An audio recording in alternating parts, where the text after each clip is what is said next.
up to now, ginagamit ko siya. Dahil sabi nga nila, it kills bacteria. So, gusto kong subukan. Yung anak ko kasi may sinusitis.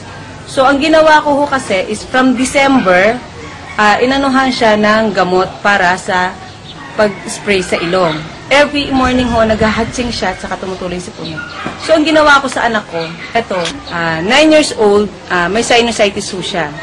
So, from April 16, nung gumamit na po siya ng tatlo nito, nakatatlo na po na siya nakaubos.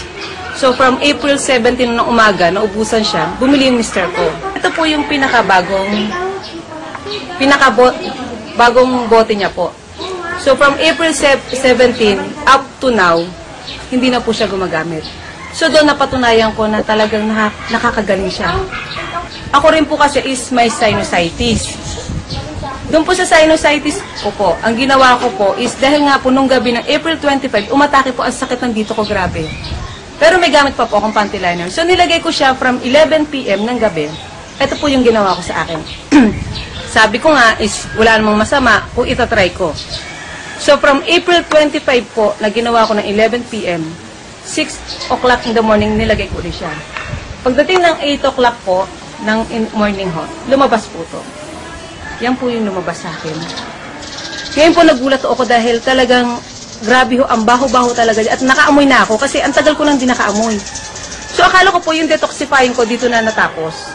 From May 4 po, naulit siya. Ito po siya. Up to now, every week ho, nagde-detox ako ng mga laman na yan. Pero hindi na ganyang kalaki.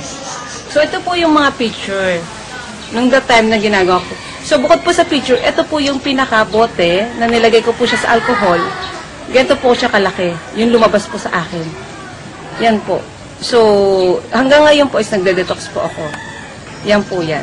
So, sa akin po, para po mapatunayan nyo na talagang nakakagaling siya, is challenge nyo po ang product. Para po malaman nyo kung gaano kagaling yung product po ng negative ion. Kung ano po ang meron sa Love Moon. It burns!